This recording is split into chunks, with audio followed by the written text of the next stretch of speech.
Hello everyone, welcome to Manoj Upadhyay YouTube channel. As we have already discussed the two parts of present tense, that is simple present tense and present continuous tense in previous videos. So today we are going to discuss about present perfect tense. নমস্কাৰ বন্ধুসকল, Manoj Upadhyay YouTube চেনেললৈ সকলোকে স্বাগতম জনাইছোঁ। যিহেতু আমি আগৰ ভিডিঅ'বোৰত simple present tense আৰু present continuous টেন্সৰ বিষয়ে আলোচনা কৰিলোঁ, গতিকে আমি আজি প্ৰেজেন্ট পাৰফেক্ট টেন্সৰ বিষয়ে আলোচনা কৰিম। গতিকে যদি ভিডিঅ'টো আপোনালোকে ভাল পায় তেন্তে লাইক কৰিব, নিজৰ বন্ধুবৰ্গৰ সৈতে শ্বেয়াৰ কৰিব আৰু চেনেলটো সাবস্ক্ৰাইব কৰিবলৈ নাপাহৰিব। If you like the video, then press the like button, share with your friends, and please don't forget to subscribe the channel. তেন্তে বলক আৰম্ভ কৰোঁ। Let's start. বৰ্তমান সময়ত কিন্তু কিছু মুহূৰ্তৰ আগতে, কিছু সময়ৰ আগতে সম্পূৰ্ণ হোৱা কামৰ ক্ষেত্ৰত প্ৰেজেন্ট পাৰফেক্ট টেন্স ব্যৱহাৰ কৰা হয়। The present perfect tense is used to express a recently completed action with just. এতিয়া আমি প্ৰেজেন্ট পাৰফেক্ট টেন্সৰ বাক্য এটা গঠন কৰোঁতে তাৰ ফৰ্ম বা তাৰ ষ্ট্ৰাকচাৰ কেনেকুৱা হ'ব তাৰ বিষয়ে আলোচনা কৰিম। So let's discuss to make a sentence in present perfect tense, what is the form or what is the structure. তেন্তে বলক চাই লওঁ। ফৰ্ম ইয়াত দিয়া আছে subject plus have has plus verb in past participle or verb 3 plus object. তেন্তে present perfect টেন্সৰ বাক্য এটা গঠন কৰোঁতে প্ৰথমতে সাবজেক্ট আহে, তাৰপিছত হেল্পিং ভাৰ্ব হেভ বা হেজ ব্যৱহাৰ কৰা হয়, তাৰপিছত ভাৰ্ব মেইন ভাৰ্বটো সদায় পাষ্ট পাৰ্টিচিপল ফৰ্মত থাকে বা ভাৰ্ব 3 হিচাপে থাকে, তাৰপিছত আহে object or rest in the sentence বা বাক্যৰ যিটো শেষাংকত যিবোৰ থাকে সেইবোৰ লিখা হয়। So to make a sentence in present perfect tense, first of all we should write subject and then we write have or has, helping verb have or has, and then we write the main verb. The main verb is always in past participle form, which is also called verb 3, plus then we write object or rest in the sentence. So let's discuss with some examples. He has written a letter. এই বাক্যটো present perfect টেন্সৰ বুলি আমি কেনেকৈ ধৰিব পাৰোঁ? যিহেতু he has written a letter, এই সেন্টেন্সটো এই যিটো ফৰ্ম আছে প্ৰেজেন্ট পাৰফেক্ট টেন্সৰ ফৰ্ম, এই ফৰ্মতে আছে। হি হৈছে সাবজেক্ট, হেজ হৈছে হেল্পিং ভাৰ্ব যিটো প্ৰেজেন্ট পাৰফেক্ট টেন্সৰ হেল্পিং ভাৰ্ব হয়। হেভ আৰু হেজ, হি যিহেতু থাৰ্ড পাৰ্চন সিঙ্গুলাৰ নাম্বাৰ, গতিকে থাৰ্ড পাৰ্চন সিঙ্গুলাৰ নাম্বাৰৰ সৈতে সদায় হেজ হেল্পিং ভাৰ্ব ব্যৱহাৰ কৰা হয়। আৰু ৰিটেন হৈছে ৰাইট ভাৰ্বৰ পাষ্ট পাৰ্টিচিপল ফৰ্ম আৰু এ লেটাৰ হৈছে অবজেক্ট। গতিকে এই বাক্যটো হৈছে প্ৰেজেন্ট পাৰফেক্ট টেন্সৰ এটা example. He has written a letter মানে তেওঁ ইতিমধ্যে চিঠি এটা লিখিলে, কিন্তু চিঠিটো কেতিয়া লিখিলে সেইটো গম পোৱা নাযায়। আৰু এটা এক্সাম্পল চাওঁ, আই হেভ ড্ৰন এ পিকচাৰ, মই এটা ছবি আঁকিলোঁ।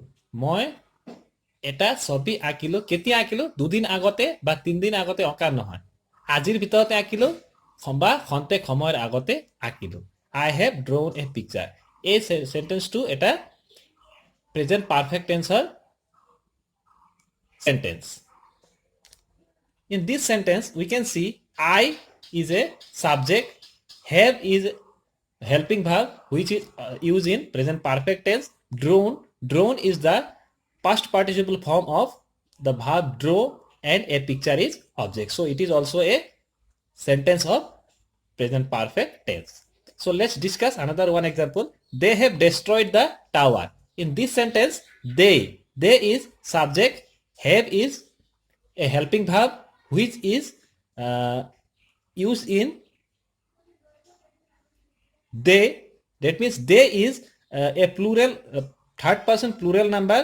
So have helping verb is always used with they have Destroyed is the main verb, which is the past participle form of the verb destroy, and the tower is object.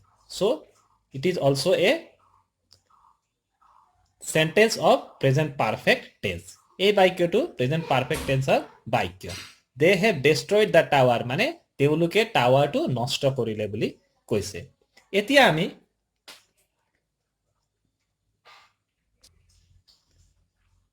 Present perfect টেন্সত ব্যৱহাৰ হ'বলগীয়া যিবোৰ helping verb আছে, have আৰু has, এইবোৰ কোনটো ছাবজেক্টৰ লগত কোনটো verb, কোনটো হেল্পিং ভাৰ্ব ব্যৱহাৰ কৰা হয় তাৰ বিষয়ে আলোচনা কৰিম। গতিকে আপোনালোকৰ বুজিবৰ সুবিধাৰ্থে মই এটা টেবুল প্ৰস্তুত কৰি উলিয়াইছোঁ, য'ত ফাৰ্ষ্ট পাৰ্চন, ছেকেণ্ড পাৰ্চন আৰু থাৰ্ড পাৰ্চনৰ ছিংগুলাৰ আৰু প্লুৰেল দুইটাতে গোটেইখিনি ছাবজেক্টবোৰ দিয়া আছে। গতিকে প্ৰতিটো ছাবজেক্টৰ ক্ষেত্ৰত এই প্ৰেজেন্ট পাৰফেক্ট টেন্সত ব্যৱহাৰ হ'বলগীয়া যিটো হেল্পিং ভাৰ্ব হেভ আৰু হেজ কেনেধৰণে ব্যৱহাৰ কৰা হয় তাৰ বিষয়ে এতিয়া আমি আলোচনা কৰিম। এই টেবুলটো আপোনালোকে ভালকে নোটিছ কৰিব।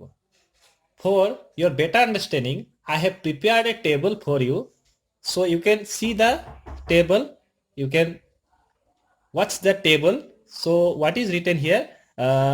All subjects of first person, second person and third person are given here, and how can we use the helping verb have and has in every subject. For example, in first person singular number I, with first person singular number we always use have, helping verb have, and in the plural number we also use have, and then second person singular number we use have, and then again second person plural number with you we also use have. And in third person singular number, the third person singular number, the subjects are he, she and it, and in present perfect tense with he, she and it we always use the helping verb has, and with third person plural number they we always use have. তাৰ মানে আমি first person singular নাম্বাৰৰ লগত সদায় have ব্যৱহাৰ কৰোঁ, plural নাম্বাৰৰ লগত সদায় have হেল্পিং ভাৰ্ব ব্যৱহাৰ কৰোঁ। ঠিক একেদৰে সেকেন্ড পাৰ্সন সিঙ্গুলাৰ নাম্বাৰ ইউৰ লগতো আমি first person second person singular নাম্বাৰৰ লগতো আমি have হেল্পিং ভাৰ্ব ব্যৱহাৰ কৰোঁ। ঠিক একেদৰে সেকেন্ড পাৰ্সন প্লুৰেল নাম্বাৰৰ লগতো আমি have হেল্পিং ভাৰ্বে ব্যৱহাৰ কৰোঁ। কিন্তু মন কৰিবলগীয়া কথা এটা যে থাৰ্ড পাৰ্সন সিঙ্গুলাৰ নাম্বাৰবোৰ আছিলে হি, সি এণ্ড ইট, এই তিনিটাৰ লগত সদায় আমি হেজ ব্যৱহাৰ কৰোঁ। এইটো মনত ৰাখিলে হ'ল। যদি আপোনালোকে এই কথাটো মনত ৰাখে যে প্ৰেজেন্ট পাৰফেক্ট টেন্সত আমি থাৰ্ড পাৰ্সন সিঙ্গুলাৰ নাম্বাৰৰ যিবোৰ সাবজেক্ট থাকে সেইবোৰৰ লগত সদায় হেজ হেল্পিং ভাৰ্ব ব্যৱহাৰ কৰোঁ, আৰু বাকিবোৰ যিবোৰ আছে যেনে ফাৰ্ষ্ট পাৰ্সন সিঙ্গুলাৰ প্লুৰেল দুটাৰ ক্ষেত্ৰতে আমি হেড ব্যৱহাৰ কৰোঁ, সেকেন্ড পাৰ্সনো সিঙ্গুলাৰ প্লুৰেল ক্ষেত্ৰত দুইটাৰ ক্ষেত্ৰতে আমি হেড ব্যৱহাৰ কৰোঁ, মাত্ৰ থাৰ্ড পাৰ্সন সিঙ্গুলাৰ নাম্বাৰৰ ক্ষেত্ৰত আমি হেজ হেল্পিং ভাৰ্ব ব্যৱহাৰ কৰোঁ, কিন্তু প্লুৰেল নাম্বাৰৰ ক্ষেত্ৰত আকৌ হেডটোকে ব্যৱহাৰ কৰোঁ। তেতিয়াহ'লে আপোনালোকে অতি সহজে বাক্য এটা গঠন কৰিব পাৰিব। যিহেতু প্ৰেজেন্ট পাৰফেক্ট টেন্সৰ বাক্য এটা গঠন কৰিবলৈ হ'লে যদি আপোনালোকে এইবোৰ কথা অলপ ভালকে মন দি চায় তেতিয়াহ'লে অতি সহজে আয়ত্ত কৰি ল'ব পাৰিব। The uses of present perfect tense, present perfect tenseৰ ব্যৱহাৰ। প্ৰেজেন্ট পাৰফেক্ট টেন্স আমি কোনবোৰ ক্ষেত্ৰত ব্যৱহাৰ কৰোঁ বা কেতিয়া কেতিয়া ব্যৱহাৰ কৰোঁ এতিয়া আমি আলোচনা কৰিম। So let's start. To express recent past action whose time is not given and not definite. কিছুমান অতীতত হৈ যোৱা কাম, অতীতত হৈ যোৱা কাম মানে খন্তেক সময়ৰ আগতে হৈ যোৱা কামৰ ক্ষেত্ৰত যাৰ কোনো সময়ৰ নিৰ্দিষ্টতা নাথাকে, কোনটো সময়ত কামটো হৈছে তাৰ কোনো নিৰ্দিষ্টতা নাথাকে আৰু সময়টো কোৱা নহয়, তেনেকুৱা কামৰ ক্ষেত্ৰত আমি প্ৰেজেন্ট পাৰফেক্ট টেন্স ব্যৱহাৰ কৰোঁ। I have done the job, মই ইতিমধ্যে কামটো কৰিলোঁ। I have done the job, কিন্তু কেতিয়া কৰিলোঁ? বহুদিন আগত কৰা নহয়, মই কৰিছিলোঁ বুলি ক'ব নোৱাৰোঁ আমি। I have done the job, মই কামটো কৰিলোঁ, কিন্তু কেতিয়া কৰিলোঁ? খন্তেক আগত কৰিলোঁ, এঘণ্টা আগত কৰিলোঁ, দুঘণ্টা আগত কৰিলোঁ বা 5 ঘণ্টা আগত কৰিলোঁ, কিন্তু ইতিমধ্যে কৰি শেষ কৰিলোঁ। I have already done it, but when I have done, the time is not definite. I cannot say that I have done the work 2 days ago or 5 days ago, because this job has not been done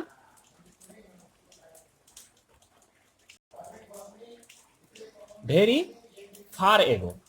It has been just done a few moments ago, like 1 hour ago or 2 hour ago. গতিকে এনে ধৰণৰ কামৰ ক্ষেত্ৰত আমি present perfect tense ব্যৱহাৰ কৰোঁ। বলক আৰু এটা এক্সাম্পল চাওঁ। I have never seen him to be humble. অৰ্থাৎ মই তেওঁ কেতিয়াও নম্ৰ হোৱা দেখা নাই। কেতিয়াও দেখা নাই তাৰ মানে ইয়াত কোনো সময়ৰ নিৰ্দিষ্টতা নাই, টাইমৰ কোনো সাৰ্টেনিটি নাই, কোনো ডেফিনিট টাইম দিয়া হোৱা নাই যে মই তেওঁ এনেকুৱা সময়ত নম্ৰতা হোৱা দেখা নাই বুলি কোৱা হোৱা নাই। গতিকে এনেকুৱা ধৰণৰ কামৰ ক্ষেত্ৰত বা ঘটনাৰ ক্ষেত্ৰত সদায় প্ৰেজেন্ট পাৰফেক্ট টেন্স ব্যৱহাৰ কৰা হয়। I have never seen him to be humble. মই তেখেতক কেতিয়াও নম্ৰ হোৱা দেখা নাই। Next, Miss Rekha has been to America. Miss Rekha already been to America. তেওঁ অলৰেডি আমেৰিকালৈ যাত্ৰা কৰিছে। হয়তো আজি পুৱা কৰিব পাৰে, নহলে 1 ঘণ্টা আগত কৰিব পাৰে, বা 2 ঘণ্টা আগতো ওলাব পাৰে ঘৰৰ পৰা, বা যাব পাৰে, তেনেকুৱা ধৰণৰ বুজাইছে।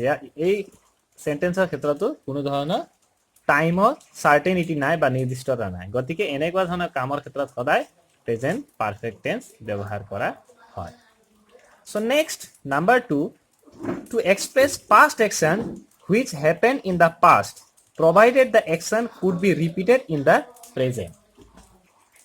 কিছুমান কাম অতীতত হৈ যোৱা কাম, যেটো অতীতত হৈ গল, কিন্তু সেই কামটো আকৌ বৰ্তমানত পুনৰাবৃত্তি হ'ব পাৰে বা পুনৰাবৃত্তি হোৱাৰ চান্স থাকে। তেনেকুৱা কামৰ ক্ষেত্ৰতো প্ৰেজেন্ট পাৰফেক্ট টেন্স ব্যৱহাৰ কৰা হয়। To express past actions which happened in the past, which has already happened in the past, provided the action could be repeated in the present. সেই কামটো আকৌ বৰ্তমানেও পুনৰাবৃত্তি হ'ব পাৰে বা হয়, তেনেকুৱা কামৰ ক্ষেত্ৰতো প্ৰেজেন্ট পাৰফেক্ট টেন্স ব্যৱহাৰ কৰা হয়। For example, Ram has written a number of books.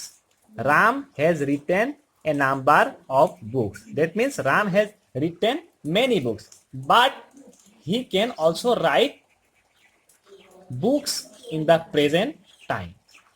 He has already written many books, but he can also write books in the present time.